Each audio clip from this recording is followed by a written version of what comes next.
కావ్యాంజలి 3వ ఎపిసోడు. చదువుతున్నది దేవి. రచన సలీం గారు. ఇంక కథలోకి వెళ్దామా? తల్లి, నీకొక నమస్కారం. ప్రేమకు అన్ని అర్థాలు చెప్పకు. నువ్వు చెప్పేది వన్ సైడెడ్ లవ్ గురించి కాదు. ఇద్దరికి ఒకరంటే ఒకరికి ప్రేమ ఉన్నా అది ఒకే స్థాయిలో ఉండాలని లేదు కదా. నా ప్రేమ ఆకాశమంత విశాలంగా, సముద్రమంత లోతుగా ఉండొచ్చు. ఎదుటి వ్యక్తి ప్రేమ కూడా అంతే ఉండాలని ఆశించడం తప్పు కాదు.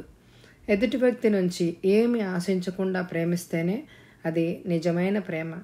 సరే తల్లి, వదిలేయి. నీది నిజమైన ప్రేమ, మాది కాదు, అంతేనా? నేను మిగతా వాళ్ళ గురించి మాట్లాడడం లేదు. నా మనసులోని భావాలు చెప్పానంతే. సర్లే, బ్యూటీ పార్లర్కి వెళ్తున్నాం, వస్తావా? అంది అనసూయ.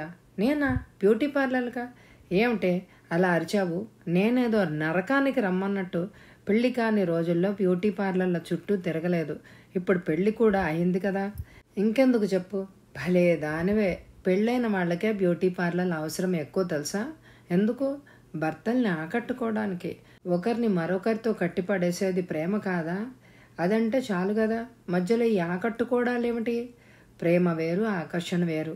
ప్రేమ ఉంది కదా అని గుండెల మీద చెయ్యేసుకుని పడుకున్నామే అనుకో, మగవాడు తనకు కనిపించిన సౌందర్యం వైపు ఆకర్షితుడై చేయి దాటిపోతాడు. అందుకే మనం మన సౌందర్యంతో భర్తలన్నీ మన వైపు లాక్కుంటూ ఉండాలి. కావ్యకు ఆ వాదన నచ్చలేదు. ప్రేమ కదా ముఖ్యం, అనసూయ బాహ్యమైన అందం ముఖ్యం అంటుందేమిటి అని అనుకుంది.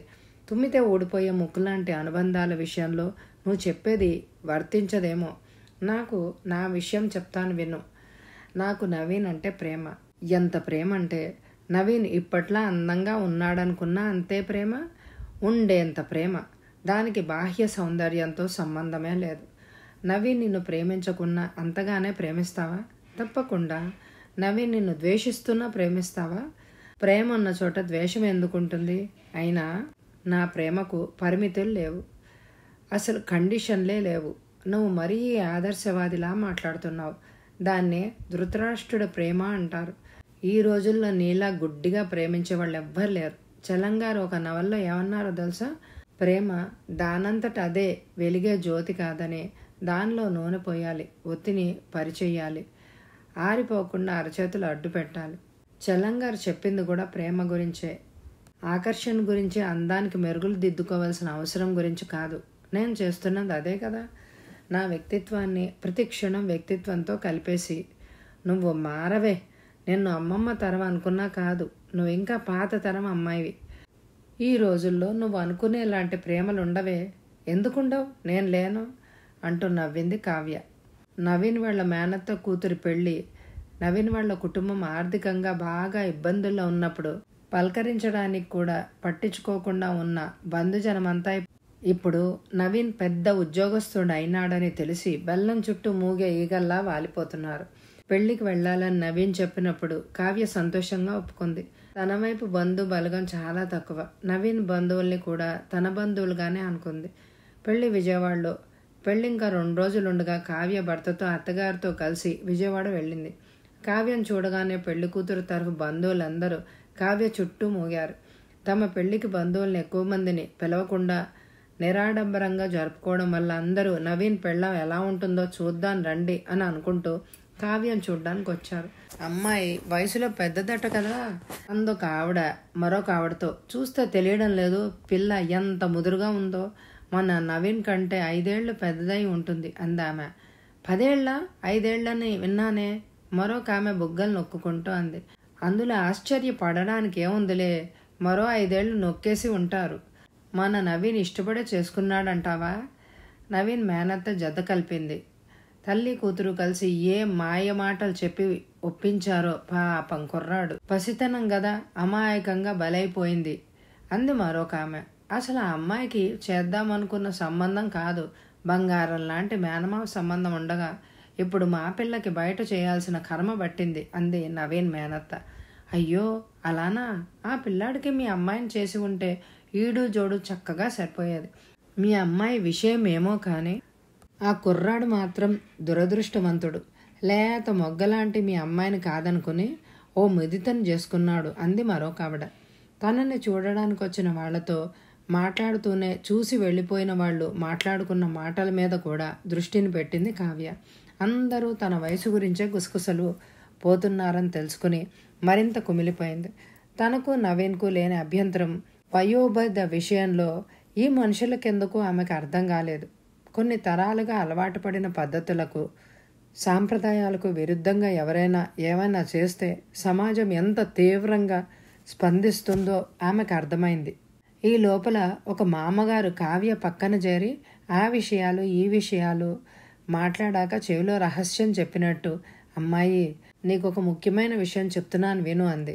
భర్తతో కాపురం చేయడంలో తెలుసుకోవాల్సిన మెలకువలు తన అనుభవంలో ఏమైనా చెప్తుందేమోనని. చెప్పండి మామగారు అంది.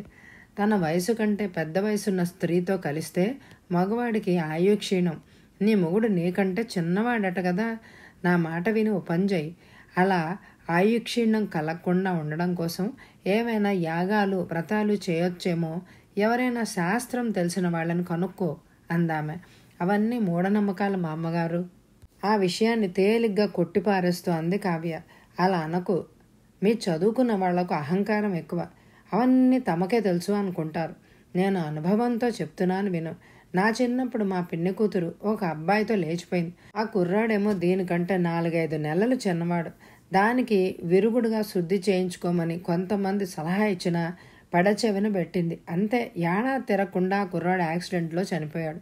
పెళ్ళైన ఏడాది కూడా కానీ తనతో తన భర్త చావు గురించి మాట్లాడుతున్న ఆ ముసలి ఆవిడని ఏమనాలో అర్థం కాక కావ్య మెన్న కుండిపోయింది. ఆమెకిప్పుడు కొత్త భయం పట్టుకుంది. తనతో చెప్పినట్టే ఎవరైనా నవీన్తో కూడా ఇలాంటి విషయాలు చెప్తే నవీన్ ఎలా స్పందిస్తాడో నన్న భయం. ఒకే విషయాన్ని పదే పదే వినడం వల్ల అదే నిజమని నమ్మడం మనిషి నైజం. నవీన్ అలా నమ్మడం జరిగితే తన కాపురం సవ్యంగా సాగుతుందా అన్న అనుమానం కూడా వచ్చింది. గోవా నుంచి తిరిగి వచ్చినప్పటి నుంచి నవీన్లో కొంత మార్పు కనిపిస్తోంది. చిన్న చిన్న విషయాలకే చిరాకు పడిపోతున్నాడు. ఇప్పుడు అలాంటి విషయాలు అతని మెదడులోకి ఎవరైనా ఎక్కిస్తే తన గతి ఏంటి? కావ్య ఆలోచనకే వణికిపోయింది. మర్నాడు పెళ్లి మండపంలో పెళ్లి జరుగుతున్నప్పుడు తన అత్తగారిని అడిగింది, నవీన్కి మొదట ఈ సంబంధం చేయాలనుకున్నారా అత్తయ్య అని. ఆమె చెప్పిన సమాధానం విని విస్తుపోయింది. మనుషులు ఎంత సునాయాసంగా నిజాల్ని వక్రీకరిస్తారు కదా అని అనుకుంది. నవీన్కి పెళ్లి కూతురు స్వంత మేనమామ కూతురు కాదట, దూరపు చుట్టరికం. నవీన్ వాళ్ళు ఆర్థికంగా చితికిపోయి ఉన్న రోజుల్లో దగ్గరకు రాకుండా దులిపివేసుకునేవారట. నవీన్ ఇంజనీరింగ్ పాస్ అయ్యాడని తెలుసుకుని సంబంధం అడగడానికి వచ్చారట. అప్పుడు నవీన్ వాళ్ళమ్మ తమకలాంటి ఉద్దేశం లేదని కుండ బద్దలు కొట్టినట్టు చెప్పిందట. ఈ నిజాన్ని వక్రీకరించి కేవలం తను అడ్డుపడి నవీన్ని పెళ్లి చేసుకోవడం వల్లే ఆ పిల్లకు సంబంధం తప్పిపోయినట్టు నిన్ను వాళ్ళమ్మ మాట్లాడిన మాటలు గుర్తొచ్చి కావ్య వ్యాకుల పాటుకు లోనైంది. ఇన్నాళ్ళు స్నేహితుల పెళ్లిళ్లకు, తోటి ఉద్యోగస్తుల పెళ్లిళ్లకు తప్ప బంధువుల పెళ్లిళ్లకు వెళ్లలేదని సంబరపడుతూ వెళ్ళి చూడడానికి వచ్చిన కావ్య గాయపడిన గుండెతో ఇంటికి తిరిగొచ్చింది. నవీన్ పనిచేసే ఆఫీసులో అతని సహోద్యోగి మస్తాన్ రావుకి కొడుకు పుట్టిన సందర్భంలో తన ఇంట్లో ఆ రోజు పార్టీ ఏర్పాటు చేశాడు. నవీన్కి అక్కడికి వెళ్లే వరకు తెలియదు భోజనాల ముందు మందు పార్టీ కూడా ఉందని. డైనింగ్ టేబుల్ మీదకి చికెన్ ఫ్రై ఉన్న ప్లేట్లు వచ్చాయి. వాటితో పాటు పీటర్ స్కాచ్ బాటిల్ కూడా వచ్చింది. నవీన్తో కలిసి 8 మంది ఉన్నారు. 8 గ్లాసుల్లో కొద్ది కొద్దిగా విస్కీ పంపి దానికి సోడా ఐస్ ముక్కలు జోడించి మస్తాన్ రావు ఇచ్చాడు. నవీన్ దగ్గరకు వచ్చినప్పటికీ నాకొద్దు, అలవాట్లేదు అన్నాడు నవీన్. జీవితంలో ఫస్ట్ కిస్ ఎంత మధురంగా ఉంటుందో ఫస్ట్ సిప్ కూడా అంతే మధురంగా ఉంటుంది. నేనిచ్చిన పార్టీ నీకు ఎప్పటికీ గుర్తుండిపోతుంది. మొదలెట్టు అన్నాడు నవ్వుతూ మస్తాన్ రావు. దాని రుచి ఏమిటో తెలుసుకోకుండా ఇష్టమో అయిష్టమో ఎలా చెప్తావు? కొద్దిగా తాగి చూడు, ఆ అనుభవాన్ని ఆస్వాదించు. తర్వాత దాన్ని కొనసాగించాలా లేదా అనేది నీ ఇష్టం అన్నాడు శివప్రసాద్. దాదాపు అందరూ ఒకే ఏడు వాళ్ళు. కంపెనీలో చేరి 1-2 ఏళ్ళలో పూర్తి చేసిన వాళ్లే. మందుకు అలవాటు పడితే ప్రమాదం కదా అన్నాడు నవీన్. ఎవరికి మందుకా అంటూ పెద్దగా నవ్వారు. నవీన్ వారిస్తున్నా వినకుండా అతని గ్లాసులో కొద్దిగా విస్కీ వంపి సోడా కలిపాడు. అందరూ చీర్స్ చెప్పుకొని కొద్ది కొద్దిగా సిప్ చేస్తూ చికెన్ ముక్కను నంచుకుంటున్నారు. నవీన్ గ్లాసుని ముట్టుకోకుండా ఒక చికెన్ ముక్క నోట్లో వేసుకున్నాడు. అదేంటి మందుని బోణి చేస్తామనుకుంటే దాన్ని నిర్దాక్షిణ్యంగా పక్కకి నెట్టేశావు. అందవిహీనంగా ఉన్న పెళ్ళంతో కాపురం చేయడం ఇష్టం లేక కసురుకుని పక్కకు విసిరేసినట్టు అంటూ నవ్వాడు మస్తాన్రావు. జీవితంలో అన్ని రుచులు అనుభవించాలి నవీన్. ఒకటే జీవితం, ఒకటే యవ్వనం, ఏది తిరిగి రాదు. ఇప్పుడు దొరికినంత జుర్రుకుంటేనే ముసలి వయసులో అందమైన జ్ఞాపకాలు మిగులుతాయి అన్నాడు శివప్రసాద్. వదిలేయండి, అతని పర్సనల్ సమస్యలు ఏమిటో మనకేం తెలుసు. తాగింటికెళ్తే వాళ్ళ ఆవిడ కోప్పడుతుందేమో అన్నాడు సుబ్బారావు. అతను మిగతా వాళ్ళకంటే 2 ఏళ్ల సీనియర్. పెళ్ళాం మనకంటే వయసులో పెద్దదైతే ఇదే సమస్య. మనల్ని తన గుప్పెట్లో పెట్టుకోవాలి అని అనుకుంటుంది. అదే పెళ్ళాం చిన్నదైందే అనుకో, అణిగి మణిగి ఉంటుంది అన్నాడు శివప్రసాద్. నవీన్కి చాలా అసహనంగా ఉంది, అవమానంగా కూడా ఉంది. అక్కడి నుంచి పారిపోవాలి అని అనిపించింది. ఒక్కసారిగా అదృశ్యం అయిపోతే బాగుండు అనిపిస్తోంది. వయసుతో సంబంధం ఏముంది? మనస్తత్వం కదా ముఖ్యం. మగవాళ్ళని రాచి రంపాన పెట్టే గలియాళి భార్యలు ఎంతమంది లేరు. మన నవీన్కి ఇంకా పసితనం పోయినట్టే లేదు. ఇంటికెళ్ళాక అమ్మకు తెలిస్తే కొడుతుందేమోనని భయపడే పిల్లాడి మనస్తత్వం నుండి ఇంకా బయటపడలేదు అన్నాడు సుబ్బారావు. పెళ్ళై 2-3 నెలల్లోనే ఇంట్లో బాసు ఎవరనే విషయం తేలిపోతుంది. మనవాడి విషయంలో ఇంకా స్పష్టత వచ్చి ఉండదు అన్నాడు మస్తాన్రావు. మన నవీన్ మెతక కదా, సబార్డినేట్ లక్షణాలే ఎక్కువ అంటూ నవ్వాడు శివప్రసాద్. 2 పెగ్గులు బిగిస్తే చాలు, లోపల నుంచి బాస్ లక్షణాలు తన్నుకుంటూ వస్తాయి. ఏమంటారు అన్నాడు మస్తాన్రావు విస్కీ సీసాని ఎత్తి పట్టుకుంటూ. ఇదంతా తను తాగకపోవడం వల్ల జరుగుతున్న సంభాషణ. ఇష్టం లేకున్నా ఒక పెగ్గు గొంతులోకి దింపుకుంటే చాలు కదా, వీళ్ల నోళ్లు మూతపడిపోతాయి అనుకున్నాడు నవీన్. తన గ్లాస్ని అంగీకార సూచకంగా ముందుకు జరిపాడు. దట్ ఈస్ ద స్పిరిట్ అన్నాడు శివప్రసాద్. గ్లాసుని ఆరెంజ్ రంగు ద్రవంలో సోడా కలపగానే రంగు పల్చబడింది. మన నవీన్ తీసుకోబోతున్న ఫస్ట్ సిప్కి మనందరం మరొక చీర్స్ చెప్దాం అన్నాడు శివప్రసాద్ తన గ్లాస్ని ఎత్తిపట్టి. అందరూ చీర్స్ చెప్పారు. నవీన్ ఒక్క గుక్క నోట్లో వేసుకున్నాడు. వగరుగా అనిపించింది. చికెన్ ముక్క నోట్లో వేసుకుని కసిగా నెమలాడు. అతనికి లోపలంతా మండుతున్నట్టు అనిపించింది. మందు వల్లనే కాదు, మనసు వల్ల కూడా. కోపంతో రగిలిపోతున్నట్టు. ఎవరి మీద కోపమో తెలియడం లేదు. తన మీద తనకే కోపం. తన జీవితం తనది కాకుండా చేసుకున్నందుకు కోపం. సరిగ్గా ఆలోచించకుండా తన జీవితాన్ని ఎవరి కోసమో త్యాగం చేశానన్న బాధ. 10 మందిలో తన జీవితం నవ్వుల పాలైంది అన్న వ్యధ. నవీన్ కసిగా 3 పెగ్గులు తాగి తూలుతూనే ఇంటికెళ్ళాడు. అతన్ని అలా చూడగానే కావ్య మొదట ఆశ్చర్యపోయింది. తన కళ్ళని తానే నమ్మలేనంత ఆశ్చర్యం. నవీన్ తాగి రావడం ఏంటి? ఇదే మొదటిసారా?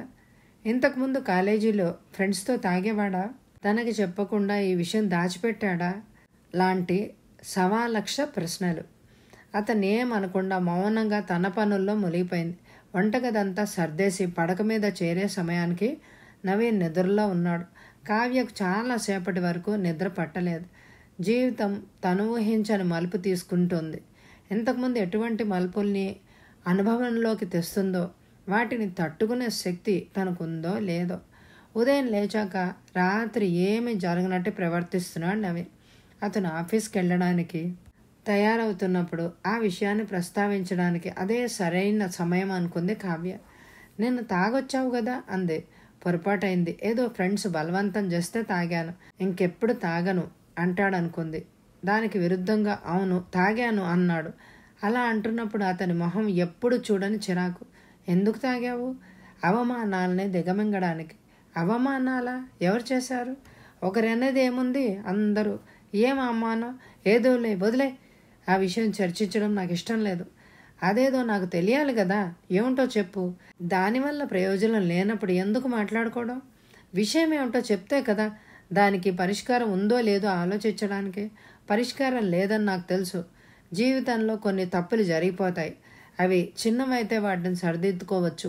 శాశ్వతత్వాన్ని సంతరించుకున్న పెద్ద తప్పుల విషయంలో ఎవ్వరు ఏం చేయలేరు. నన్ను పెళ్లి చేసుకుని తప్పు చేశానని అనుకుంటున్నావా? నేను అలా అనలేదు.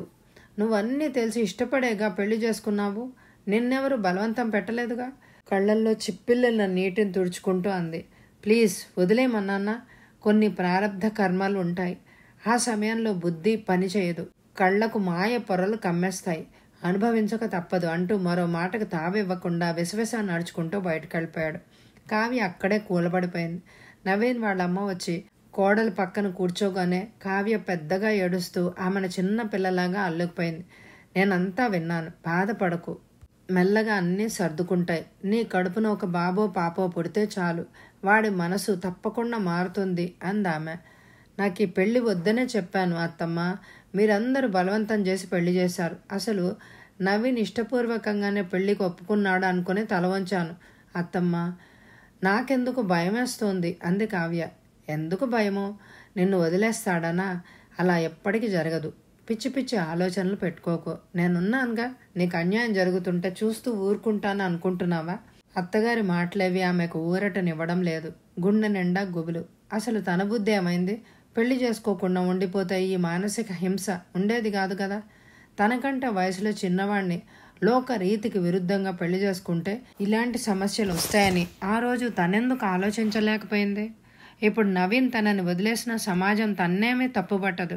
నీ వయసుకు తగ్గవాణ్ణి కాకుండా చిన్నవాణ్ణి ఎందుకు చేసుకున్నావు? పర్యవసానాన్ని అనుభవించు అని తననే అంటుంది. కాలేజీలో కూడా కావ్య చాలా అన్యమనస్కంగానే గడిపింది. ఈ రోజు ఎందుకో చాలా దిగులుగా కనిపిస్తున్నారు. ఏమైనా సమస్యనా?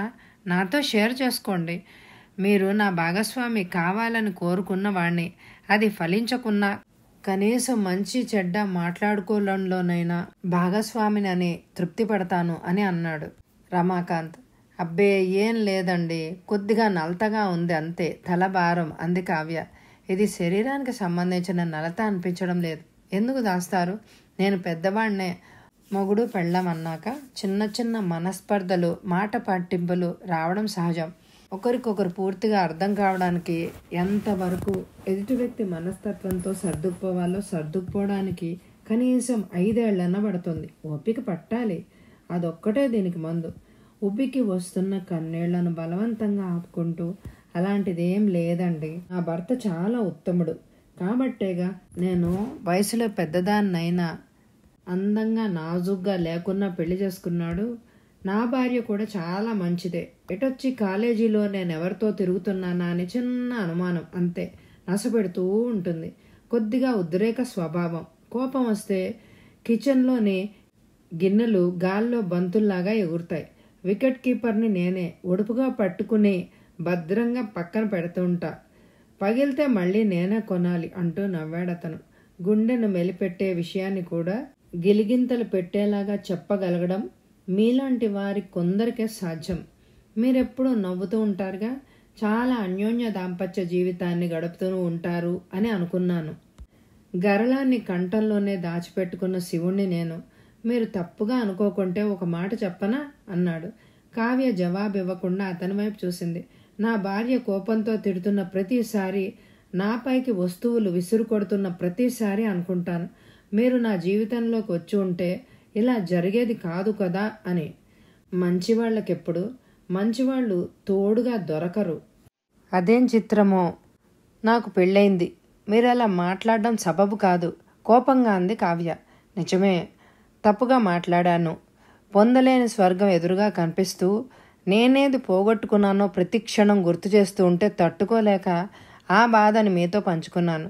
దురుద్దేశం ఏమీ లేదు, క్షమించండి. నేను ఇంటికెళ్ళినా కూడా మీ ఆలోచన నన్ను వదలదు తెలుసా.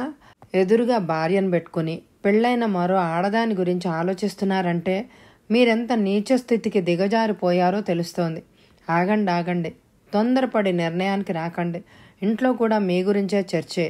నా భార్య అనుమానిస్తుందని చెప్పానే, ఎవరి మీద అనుకున్నారు? పొరపాటున తనతో పెళ్ళైన కొత్తలో మిమ్మల్ని ఇష్టపడింది, మీకు ప్రపోజ్ చేసింది చెప్పాను. అయ్యో, నా వల్ల ఇంట్లో గొడవలు జరుగుతున్నాయని తెలిసి బాధపడుతున్నాను. పోనీయండి, మీరైనా సుఖంగా సంతోషంగా ఉంటే చాలని కోరుకున్నాను. కానీ ఈరోజు ఎందుకో బలవంతంగా అనిపిస్తోంది. మీ విషయంలో కూడా దేవుడు శాడిజం చూపించాడేమిటా అని. అలాంటిదేమీ లేదండి. దయచేసి ఇంకెప్పుడు ఈ విషయాన్ని నా దగ్గర ప్రస్తావించకండి, నాకు నచ్చదు అనింది. నవీన్ తరచూ తాగి వస్తున్నాడు. ఎక్కువ సమయం బయటే గడుపుతున్నాడు. రాత్రి ఏ 10ంటికో ఇంటికొచ్చి ఒక్క మాట కూడా మాట్లాడకుండా పడుకుంటున్నాడు. కావాలనే తనని తప్పించుకొని తిరుగుతున్నాడని కావ్యకు అర్థమైంది. ఆ రాత్రి కూడా తాగొచ్చాడు. సమయం 10:30. రావడం బట్టలు కూడా మార్చుకోకుండా మంచం మీద పడిపోయాడు. భోజనం వడ్డిస్తాను రా అంది సౌమ్యంగానే కావ్య. బయట తినొచ్చాను అన్నాడు అతను. అతని మాట ముద్దగా వస్తోంది. ఆరోగ్యంతో ఎందుకు ఆడుకుంటున్నావు? అలా తాగి సరిగ్గా తినకపోతే ఏమైపోతావు? ఎవరి మీద నీ కక్ష తీర్చుకుంటున్నావో అర్థం కావడం లేదు నవీన్ బాధగా అంది. విధి నా జీవితంలో ఆడుకోలేదా? అందుకే నేను ఆరోగ్యంతో ఆడుకుంటున్నా. నేను చేసిన తప్పుకి నాకు నేనే శిక్ష విధించుకుంటున్నా. నీతో పాటు నేను ఉన్నానన్న విషయం మర్చిపోకు. దీనివల్ల ఏం సాధించుకుంటున్నావు? నన్ను మీ అమ్మని క్షోభ పెట్టడం తప్ప. నన్ను నేను హింసించుకుంటున్నాను, నిన్నేమీ అనడం లేదే. కావ్య విరాగిలాగా నవ్వుకుంది. భార్యని భార్యలా చూడకపోవడం కన్నా పెద్ద శిక్ష ఏముంటుంది ఏ ఆడదానికైనా? దయచేసి తాగడం మానేయంది. మానలేను, నాకు మనశ్శాంతి కావాలి. తాగితే దొరుకుతుందా చెప్పు? చదువుకున్న వాడివై ఉండి ఎందుకింత మూర్ఖంగా ప్రవర్తిస్తున్నావు? మూర్ఖుణ్ణి కాబట్టే నేను పెళ్లి చేసుకొని నరకం అనుభవిస్తున్నాను. నా వల్ల నరకం అనుభవిస్తున్నావా? ఒక్కసారి నీ అంతరాత్మని అడిగి చూడు. నేను చదివించాలనుకోవడం నేను చేసిన తప్ప? నీ ఆశయ సిద్ధి కోసం పరితపించడం నేను చేసిన పాపమా? కావ్య ఏడుపుని ఆపుకోలేకపోయింది. నువ్వు చదివించావన్న కృతజ్ఞతతోనే కదా నేను పెళ్లి చేసుకున్నాను. ఇప్పుడు నువ్వే నాకు కృతజ్ఞురాలిగా ఉండాలి. నేను పెళ్లి చేసుకోకుండా ఉంటే నీ గతి ఏమయ్యేదో ఒక్కసారి ఆలోచించు. పెళ్లి కాకుండా పడుండేదానివి. నీ జీవితానికి ఏమైంది? నాశనమైంది నా జీవితం. అతని మాటలు శరద్ఘాతాల్లాగా ఆమె గుండెని ఛిద్రం చేశాయి. ఆ రాత్రంతా కావ్య నిద్రపోలేదు. ఆలోచిస్తూనే ఉంది. ఎందుకు తన జీవితం అలా అయిపోయింది? అందరి ఆడపిల్లల్లాగా పెళ్ళియుడు రాగానే తనెందుకు తన వయసుకి తగ్గిన వాడిని పెళ్లి చేసుకోలేదు? మాటకు కట్టుబడి వయసంతా ఎవరి కోసం దారపోసిందో అదే వ్యక్తి తనని చీత్కరిస్తున్నాడో ఎంత దుర్భరమైందో తన సాన్నిధ్యం. కాలేజీలో నటించడం నేర్చుకుంది. మొహానికి నవ్వు ముసుగ్గా తోడుకోవడం అలవాటు చేసుకుంది. లేకపోతే రమాకాంత్ లాంటి వాళ్ళు ఎందుకలా ఉన్నాడని అడుగుతారని భయం. రమాకాంత్కే కాదు, కాలేజీలో ప్రతి వాడికి ఉత్సుకతే. తనకంటే వయసులో చిన్నవాడిని చేసుకుంది కదా, సంసారం సజావుగా సాగుతుందా లేదా అని. వాళ్ళ సంసారాల్లో 100 లొసుగులున్నా పక్కవాడి సంసారంలో లోటుపాట్లు వెతికి పైకి సానుభూతి చూపిస్తూ లోపల సంతోషపడేవాళ్లే సమాజం నిండా. ఓ రోజు నవీన్ సాయంత్రం 6ంటికే ఇంటికి వచ్చేశాడు. మనిషి చాలా సంతోషంగా కనిపించాడు. కావ్య ఏమీ అడగకుండా, వినయ్ నీకు తెలుసు కదా, ఎంటెక్లో నా రూమ్మేట్, మన పెళ్ళికి కూడా వచ్చాడు, నీకు పరిచయం చేశాను గుర్తుందా అన్నాడు. నవీన్ తనతో అలా మాట్లాడి కొన్ని యుగాలైంది. కావ్య మనసులోని అమ్మవారికి ధన్యవాదాలు తెలియజేసుకుంది. నవీన్లో మార్పు తీసుకురమ్మనమని. ప్రతిరోజు అమ్మవారిని మొక్కుకుంటున్నందుకు ఈరోజు ఫలితం కనిపించింది అని అనుకుంది. బాగా గుర్తున్నాడు. ఇప్పుడు ఎక్కడున్నాడు? ఉద్యోగం దొరికిందా? తను ఇప్పుడు నాగ్పూర్లో ఉన్నాడు. చాలా పెద్ద కన్స్ట్రక్షన్ కంపెనీలో పనిచేస్తున్నాడు. దానికి అంత సంతోషం ఎందుకు పడుతున్నాడో ఆమెకు అర్థం కాలేదు. అతనికి పెళ్ళేమైనా కుదిరిందా, లేక అతను ఈ ఊరు వస్తున్నాడన్న సంతోషమా? నేను నాగ్పూర్ వెళ్దాం అనుకుంటున్నాను, అదే కంపెనీలో నాకు ఉద్యోగం చూస్తానన్నాడు, అప్లికేషన్ పంపించమని చెప్పాడు. ఆ మాట వినగానే కావ్య హతాశురాలైంది. తన నుంచి దూరంగా పారిపోబోతున్నందుకు పడుతున్న సంతోషం అది. సమీపంగా ఉంటేనే అంతంత మాత్రంగా ఉన్న బంధం అతను దూరంగా వెళ్ళిపోతే మరింత బలహీనపడినట్టు పుటుక్కున తెగిపోతుందేమోననే భయం ఆమెలో. ఇక్కడ ఉద్యోగం బాగానే ఉంది కదా, మంచి జీతం, ఉన్న ఊళ్ళో ఉద్యోగాన్ని వదిలిపెట్టి పరాయి ఊరికి వెళ్లాల్సిన అవసరం ఏముంది? ఉంది, చాలా అవసరం ఉంది. ఒకచోట పాతుకుపోతే అభివృద్ధి లభించడం కష్టం. నాకు జీవితంలో చాలా కలలున్నాయి, చాలా కోరికలున్నాయి. వాటిని సాధించాలంటే పరుగు పెట్టక తప్పదు. నా ఉద్యోగంలో బదిలీలు ఉండవని తెలిసే మాట్లాడుతున్నావా? నువ్వు నాగ్పూర్ వెళ్ళిపోతే నేను అత్తమ్మ ఏమైపోతావనుకున్నావు? ఏమీ కారు. నీకు ఉద్యోగం ఉంది, అమ్మను బాగా చూసుకుంటావన్న నమ్మకం నాకుంది. నా భవిష్యత్తు కోసం నేను వెళ్ళక తప్పదు. ప్లీజ్ నా మాట విను. ఈ విషయంలో ఎవ్వరి మాట వినను, ఎవరి కోసం ఆగను అన్నాడు. ఇక చర్చకు అవకాశమే లేదు. నా ఆఖరి నిర్ణయం అనేలాగా విసురుగా బెడ్రూమ్లోకి వెళ్ళిపోయాడు. కావ్యకి ఏం చేయాలో అర్థం కాలేదు. మర్నాడు ఉదయం నవీన్ ఆఫీస్కి వెళ్ళిపోయాక అత్తగారితో ఆ విషయం చెప్పింది. నవీన్ నాగపూర్ వెళ్ళాలి అని అనుకుంటున్నాడు. విని ఆమె కంగారు పడలేదు, పైపెచ్చు సంతోషపడింది. ఇక్కడ వాడికి ఎవరెవరితోనో తప్పుడు స్నేహాలు కుదిరాయి, అందుకే ఈ తాగుడు. వాడిని వెళ్ళని, బాగుపడతాడు. మనుషులు దూరంగా ఉంటే మనసులు దగ్గరవుతాయి అంటారు. నీకు దూరంగా వెళ్తే వాడికి నీ విలువేంటో తెలుస్తుంది. వాడికి ఇంకా మనుషుల నైజాలు తెలియడమే లేదు. నాలుగుళ్ళు తిరిగితే జీవితం అంటే ఏంటో, అందులో తనని ప్రేమించే మనుషుల విలువెంతో తెలుస్తుంది అని అంది. నాగ్పూర్ రైల్వే స్టేషన్ దిగ్గానే వినయ్ కోసం వెతికాడు, కనిపించలేదు. చాలా రోజులైంది చూసి. తనతో పాటు విశాఖపట్నంలో ఎంటెక్ చేశాడు. రూపంలో మార్పు వచ్చిందేమో. ఎంత మార్పు వచ్చినా తనతో పాటు 2 ఏళ్లు చదువుకున్న వ్యక్తిని గుర్తుపట్టలేడా? అయినా ఫేస్బుక్లో ఫోటోలు పెడుతూనే ఉంటాడుగా. పెద్దగా ఏమీ మారలేదు, కొద్దిగా లావయ్యాడంతే. పొట్ట కూడా వచ్చింది రోయ్ అంటూ ఫోన్ చేసినప్పుడల్లా తనపైన తనే జోకులేసుకునే వినయ్ మరోసారి ప్లాట్ఫామ్ మీద నిలబడి ఉన్న మనుషుల మొహాల్లోకి పరిశీలనగా చూశాడు. వినయ్ ఆనవాళ్లు కనిపించలేదు. బ్యాగ్ భుజాన తగిలించుకుని స్టేషన్ బయటికి నడిచాడు. అక్కడ నిలబడి మరొక 5 నిమిషాలు చూశాడు.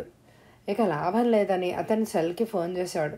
ఏంటి ఉదయాన్నే ఫోన్ చేశావు? నువ్వు వచ్చే విషయం మర్చిపోతానన్నా?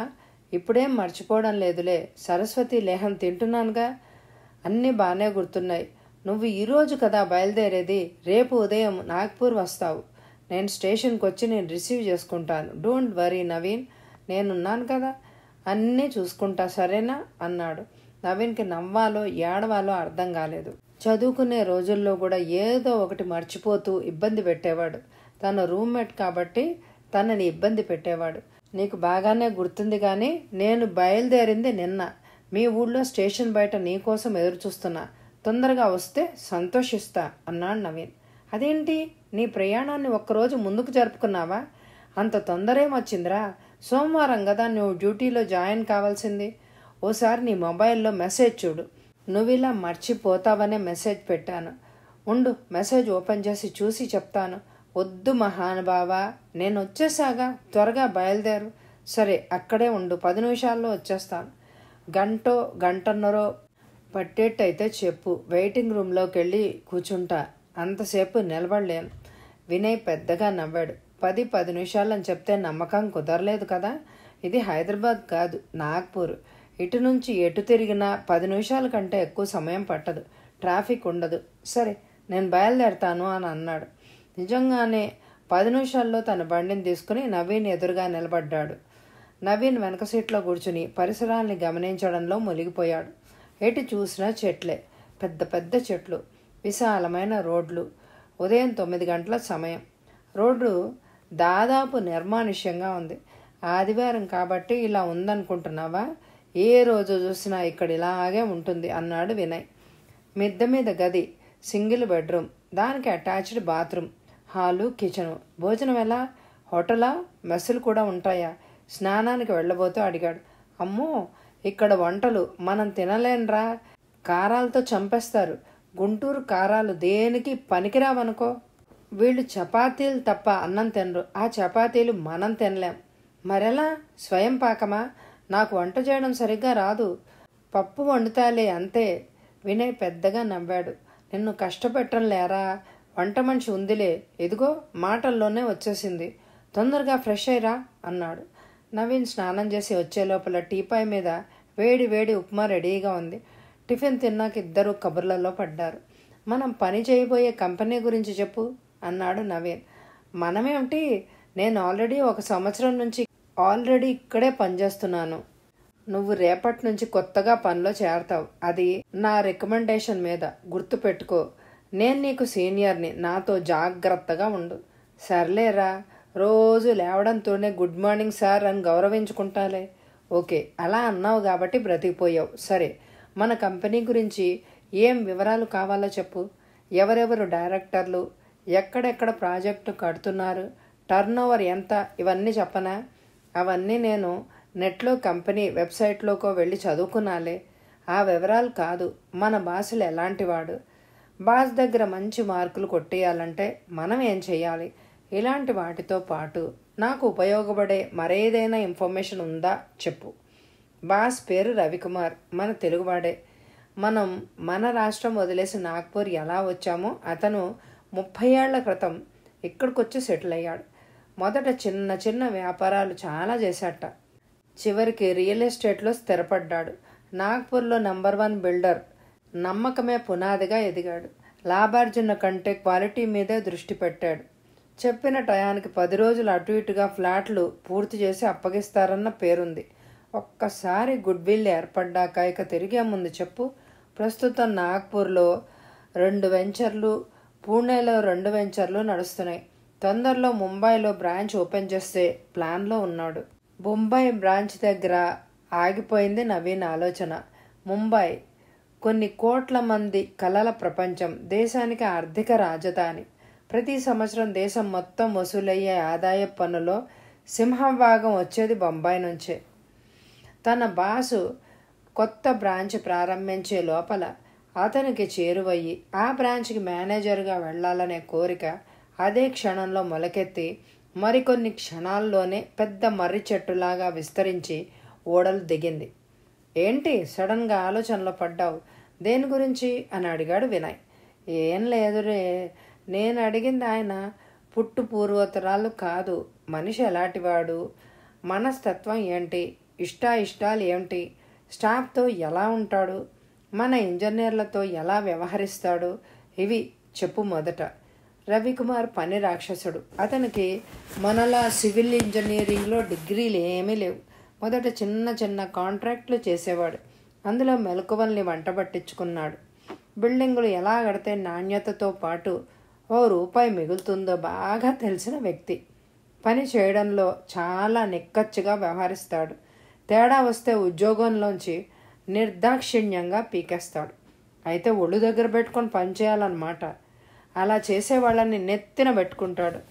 బయట సొసైటీలో అతనికి చాలా మంచి పేరుంది. పేద ప్రజల్ని ఆదుకోవడంలో ముందుంటాడు.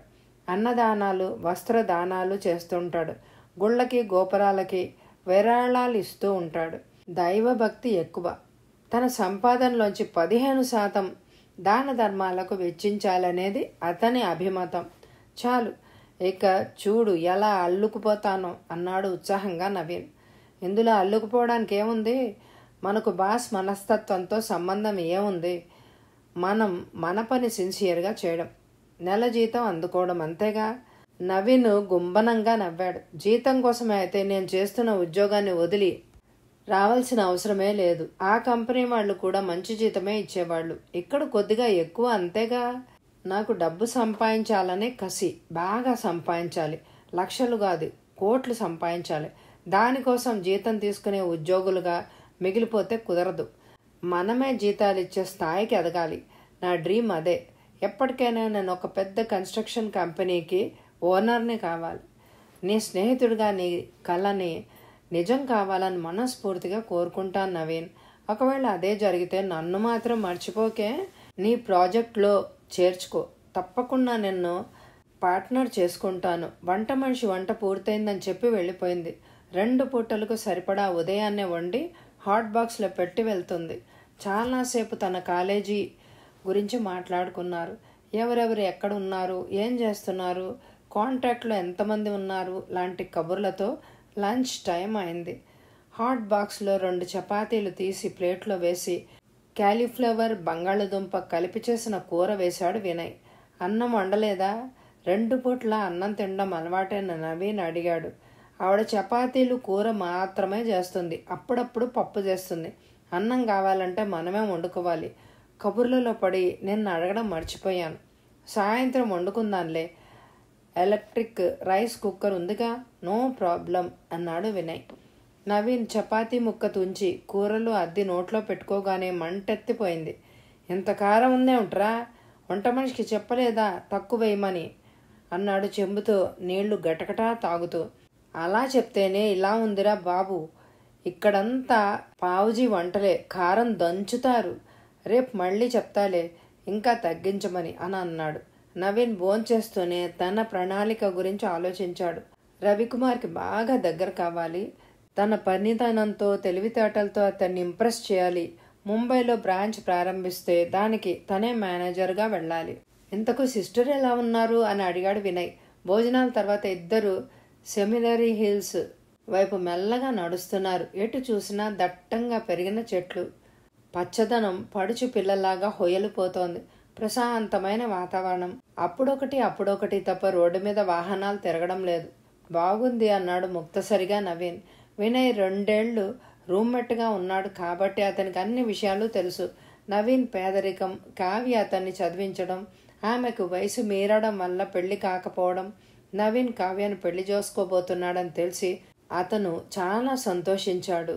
పెళ్లికి వచ్చి ఇద్దరిని మనస్ఫూర్తిగా అభినందించాడు. ఏమైనా మీరిద్దరు గ్రేట్. సిస్టర్ ఏమో నీకోసం తన జీవితాన్నంతా త్యాగం చేసింది. నీకోసం పెళ్లి కూడా వద్దనుకుంది. నువ్వు గొప్ప మనసుతో నీకంటే వయసులో పెద్దామని పెళ్లి చేసుకుని ఆమె రుణం తీర్చుకున్నావు. నా ఉద్దేశంలో మీరు ఆదర్శ జంట. మీది ఆదర్శ దాంపత్యం. ఈ విషయంలో నువ్వు నాకు రోల్ మోడల్వి తెలుసా అన్నాడు వినయ్. తను కావ్యను పెళ్లి చేసుకుని పెద్ద పొరపాటు చేసినట్టు పెళ్ళైన కొన్నేళ్లకు అవగతమైన విషయం నవీన్ వినయ్కి చెప్పదలుచుకోలేదు. దాన్ని అతనికి తెలియకుండా రహస్యంగా ఉంచాలి అని అనుకున్నాడు. అందుకే మాట మారుస్తూ, ఏమిటి సంగతి? నువ్వు కూడా ఎవరైనా పెళ్లిగాని ఆంటీని చూసి పెళ్లి చేసుకోవాలి అని అనుకుంటున్నావా, లేక ఆల్రెడీ ఎవరైనా ఉన్నారా అంటూ నవ్వుతూ అడిగాడు. ఇలాంటివి కేవలం ఆదర్శాల కోసం చేసుకుంటే బలంగా నిలబడవు నవీన్. ఇద్దరి మధ్య గాఢమైన అనుబంధం ఉండాలి, త్యాగం ఉండాలి, అద్భుతమైన ప్రేమ భావన ఉండాలి. కావ్యగారు లాంటి స్త్రీ నా జీవితంలో ఉందంటే ఆమె ఆంటీలా ఉన్నా సంతోషంగా పెళ్లి చేసుకుంటాను. అవును నిజమే. ఓ 4-5 ఏళ్ళు వయసు తేడా ఉంటే పర్లేదు. పిల్లలు కావాలిగా, దానికి సరిపడా వయసు ఉండడం ముఖ్యం కాదా? నేను అలా అనుకోను. దేవత లాంటి స్త్రీ సహధర్మచారిణి అయితే పిల్లలు లేకున్నా పర్వాలేదు, హాయిగా బ్రతికేయచ్చు. జాగ్రత్త, మరీ ఆదర్శాలకు పోయి జీవితం నాశనం చేసుకోకు, హెచ్చరిస్తున్నట్టు అన్నాడు నవీన్. నీ జీవితానికి ఏమైంది? ఎంత చూడముచ్చటగా ఉంటారో మీరిద్దరు. నవీన్ మాట్లాడలేదు.